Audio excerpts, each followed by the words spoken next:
The Chaser Report is recorded on Gadigal land. Striving for mediocrity in a world of excellence. This is the Chaser Report. Hello and welcome to the Chaser Report. Dom Knight with Mr. Andrew Hansen. Well, hello there, Dommy. Hello. Hey. How are things going It's nice to be here on the report. from the road? Are you on the road or are you off the road? Yeah, I'm on the road here, Dommy. Yes, I wrapped up, did 15 shows in Adelaide in one of these wooden tents. And it was really great. The Adelaide Fringe Festival is very fun because you get to do your show in a sort of carny tent, which is kind of these wooden theatres that are incredibly old and portable. They're all from Europe. I think the Netherlands. Somebody told me that the company who have them are onto a real thing because it's a very old type of lock that they all have.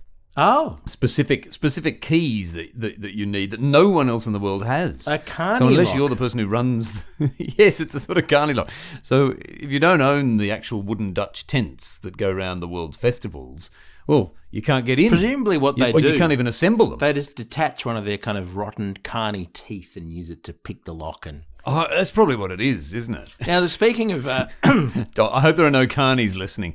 Sorry, carny. They don't listen to podcasts. You can't tell me carnies listen to podcasts. It'd be a very good podcast, wouldn't it? Yeah. Earnestly nodding along to the podcast while they put together their roller coaster or full of Ferris useful wheel. tips about how to, have the basketball hoop so that they're oval shaped so that the ball can't possibly go in. That's a trick I always like at these to show.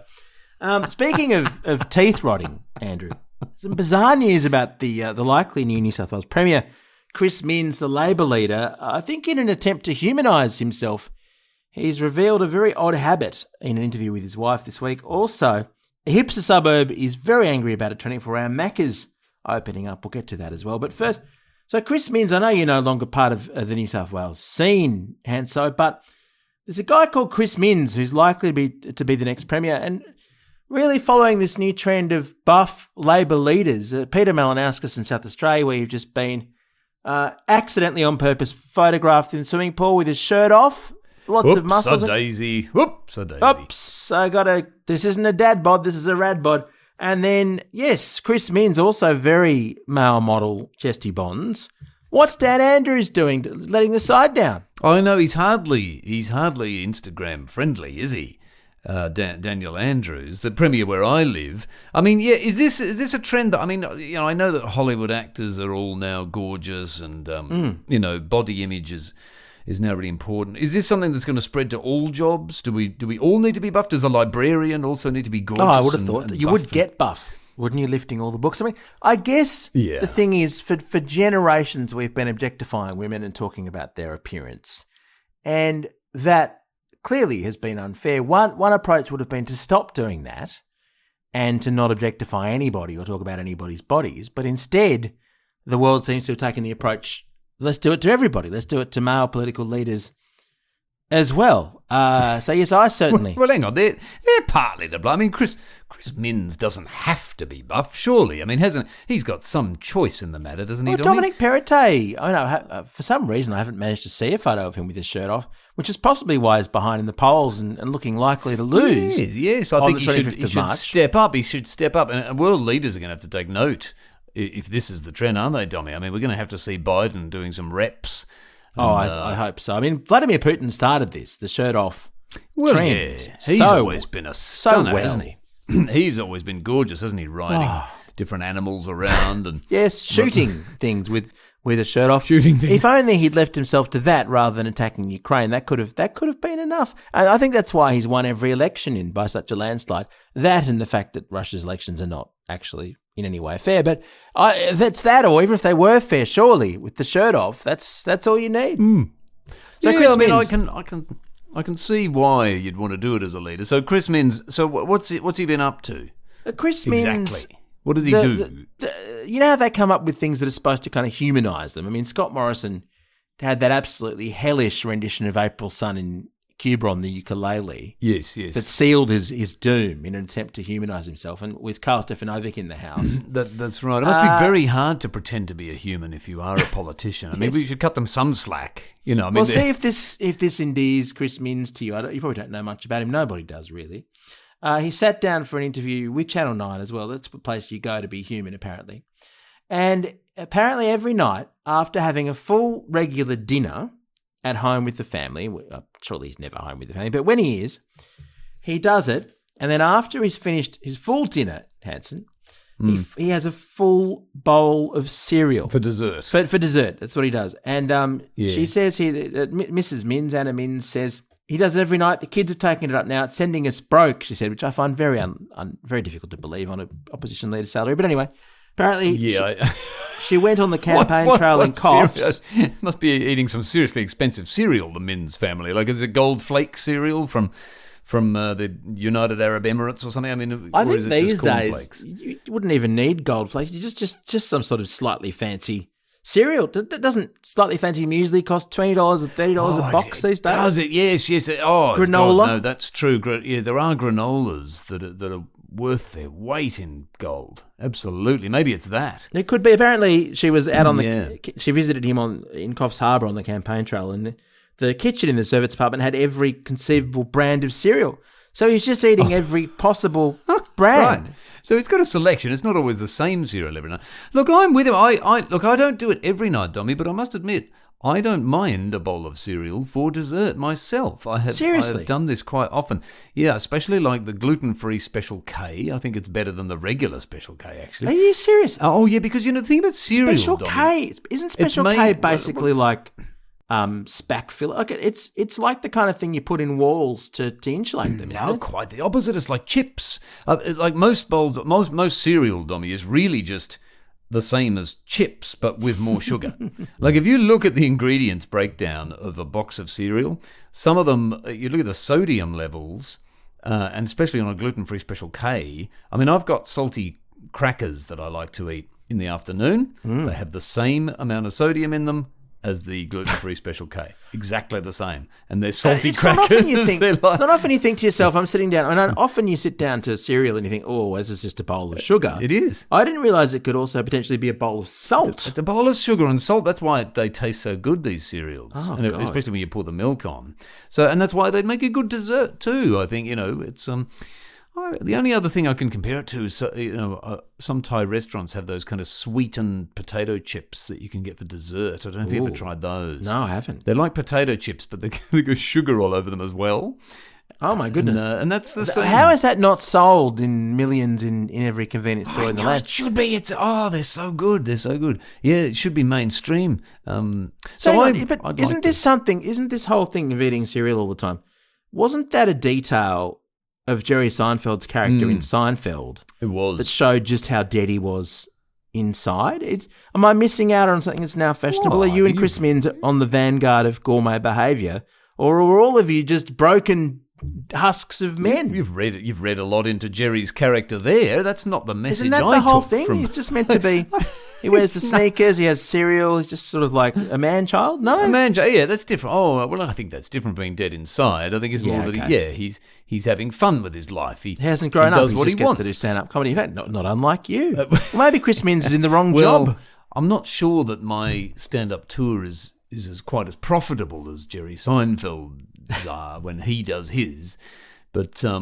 I didn't see him at the Adelaide Fringe in a wooden tent. You're in different parts of the market. You're at the Andrew Hansen is Cheap, the name of your current show. Yes. He's in the charge several $100s a ticket every time he bothers to do a tour, which he doesn't need to do because Seinfeld reruns still make an absolute fortune. This is the weird thing in Australian comedy is because Australians, we assume... probably correctly, that anything that isn't Australian is better. So we're all sort of willing, I think, to spend hundreds of dollars to see some American or British stand-up comic who doesn't actually deliver any more laughs per minute than somebody in a tiny cupboard at the Melbourne Comedy Festival. But they seem better, don't they, Dommy? Because we don't trust. Well, they've got an overseas our accent, own people, don't they? And that's. I mean, it must be funnier if it's in an American accent or a British. The British comics do very well down here. Do you know who really kill it? The Irish comics. Oh, well, yeah, it's the accent advantage. It's called the accent handicap on the stand-up circuit. Jason Byrne, who just comes out in Free Associates. I think he just basically makes it up. You don't think it doesn't Jason's matter. right? Like he gets distracted by someone in the front row of the of the audience, and that's the hour. You don't reckon he writes? Well, it's Doesn't true. I need to. mean, once you have the Irish sort of accent, you're onto a better show already, aren't you? How have you not? It's 50% better. I mean, just by having the voice. Why don't you do the Irish accent? Or your Billy Connolly is famously very good, and you could do a whole hour as Billy Connolly. Well, I've Andrew been Hansen thinking, is Billy Connolly. they do those Elvis shows, and Yes. shows about. They used to do a Michael Jackson one too, but I was thinking I could That's tour very a Billy. good. I could do a Billy tribute, but he's alive. I've got to wait. It doesn't matter. I think I have to wait until he's dead, and then then I can tour, and then I could just tour a sort You of should. Billy I mean, Connolly look- tribute. I'd pack it out. Well, Heath Franklin's pack it done out, so Dominic. well out of being Chopper, admittedly not usually understood as a comedy character, but it's true, isn't you it? could do very well. Yes, yeah. No, I'm look at something that I'm planning, Dommy. Don't be yourself. I don't. I'm glad Billy's still around. Of course, the real Billy, of course. And but yes, one day, out of respect, of course, not out of the fact that it will make you have an absolute shitload of money. bit of both. Bit of both, yeah, absolutely. Bit of both. The Chaser Report. News a few days after it happens. Now, look, speaking of things from overseas being better, here's a counter argument from the good people of Marrickville. I don't know if you've spent much time in Marrickville since it became hipster capital. It's like a little slice of Melbourne transplanted to Sydney's inner west. But the people there who dine usually on everything's in a warehouse. It's artisanal. They don't have normal houses in Marrickville. I don't think everything's an artisanal warehouse. Yes, And it people is. Horrible places, bare brick spaces. There's the Bob Hawke Beer and Leisure Centre, which is like an 80s pub, but it's done with irony, so everything costs 3 times more. And there's round the corner from there, and so lots of craft breweries and coffee roasteries. There's literally coffee roasteries and craft breweries on every corner in Marrickville. McDonald's wants to open up a 24-hour restaurant, and the locals are absolutely furious about it and are trying to get it stopped. It's funny. It's the opposite of what's going on near Melbourne. I know I got some family, and I know people in a small country town near Melbourne. Nice place in the Macedon Ranges. And it's the exact opposite. Because they're a little country town, they've always been forgotten. They've never really been noticed. And there's talk of Macca's opening up a Macca's there. Really? I know the town you're talking about, and that'd be a big change from the way they normally roll there. It would be a big change, and they're excited about it. They're thrilled about it. Like, the locals are... They're absolutely over the moon. They're like, oh my God, we are on the bloody map here. We are on the map. There's a Macca's opening up. So, but not the case in Marrickville. Well, it's quite funny, the objections people have written on the planning board. What are their objections? Too many burgers? McDonald's is crass, trashy, nauseating, and worst of all, boring, says one resident. It would be mortifying to bring down the culinary tone with gross, weird, spongy junk. And my favourite comment... Spongy, yeah. Is it spongy? What are they're not all. Well, they are spongy. That's true, but that's part of their success. I It's don't think useful it'd be for a worldwide. soaking up all the fat that's Look, in. I don't like to take the side of Macca's here, but this hipster complaining that Macca's is boring. I mean, have you walked into a hipster cafe? They're the most boring place. You have to stand waiting for your coffee for at least 2.5 hours. And you get judged by your order. If you order the wrong thing, the look of pity you get from the barista or the bartender. Yes, you're not getting that at Macca's. At Macca's, you can order the weirdest thing possible, and they don't bat an eyelid because they've heard it all before. Is there anything weird? What weird can you order at McDonald's? Well, if you customise your order, I mean, Chazzy can you did do this on that? one of our TV shows by ordering a Big Mac with no bun, no meat, no onion, no sauce. That's right. And it was the only thing left was the lettuce. The lettuce. And they don't think it's weird at all because everybody They don't orders judge. a very odd. No, they don't. That's don't good. get judged. And they've got a play. They're not boring because they've got a playground in them. I've yet to see A lot of them. Well, I haven't seen if the McDonald's in Marrickville would have one yet. I mean, bloody well better have one. There is some residents who are who are fans who want to give young people somewhere to hang out late at night. So your young Marrickvillians will be in McDonald's at 3 a.m. But my favourite objection Yes. to Marrickville is there's one resident from Sydenham, which is the next suburb along, who says, "Oh, Marrickville's really going down the drain." So they're going, "Oh, it's not trendy anymore. It's finished. It's mainstream. Move on to the next Going place." down the drain, yeah. Well, Maccas would always set their sights on opening in a place that's going down the drain, I'm sure. Oh, look, I feel bad taking the side of Maccas, but then when you consider that the other side are these inner city hipster people, you're sort of tempted. That's the one time you might actually side with the burger empire, isn't it?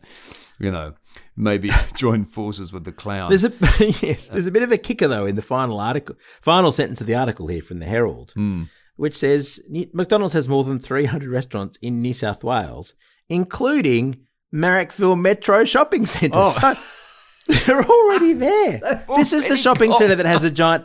I don't know if you've heard about this. They've got a giant mural in their most recent renovation of Hot Albo in the women's bathroom. Dude, now that is a hipster. You know that photo of Albo from when he was 20-something and good looking with a mullet? Now that is a hipster suburb. Like there's an ironic sort of sense of humour there. It's a thirst trap. That's an inner city ironic sense of humour. Let's put a Hot Albo in. What does the men's bathroom have? Does that have a hot, a hot ScoMo? A hot ScoMo building No, a chicken there was coop? nothing. No, because you couldn't, because that'd be objectifying if you put something in the men's. They should have put Hot Albo in the men's as well. Well, yes, that would be true balance. Just have Hot Albo looking at you every time you use the urinal. As we heard extensively over the past couple of weeks, he's marched in Mardi Gras 30-plus times. Why not have Hot Albo in the men's? In fact, I'd install him in all bathrooms nationwide, a bit like we used to have sort of portraits of the Queen in every public building, Dommy. I think we should replace those all with very few bathrooms. Hot Albo instead of where the Queen portraits were. It could be a little bit like Hot Albo is watching you in the sort of Big Brother. Yeah, I think that'd be great. Why don't we have Hot Albo on the coins? There's been a lot of controversy about King Charles. They've taken him off the $5 note we heard the other day. I think an amazing step towards the Republic, and it would be Hot Albo, not the current Albo, who just looks like another boring middle-aged man, but Hot Albo on the coins, I think would be very popular. It'd be a bit of a risk though, because I think people would be tempted to put the coins in their mouths. It'd be a bit of a choking risk. Can you imagine how insufferable Marrickville's hipsters would be? They'd want to pay for everything with coins. They'd be like, it's an analog currency. I'm not tapping. Yes. I'm not tapping. I'm going to give coins. Coins. Oh, it wouldn't be called dollars anymore, though. I'm going to pay in albos, wouldn't it? I'm going to pay in albos. Oh, my God. It's a $5 albo. This coffee costs 5 albos? In Marrickville? No way. At least 7. Seven albos. 7 albos. There you go. Coming soon to a coin near you. Our gear is from Road. We're part of the Iconoclast Podcast Network. We'll catch you tomorrow.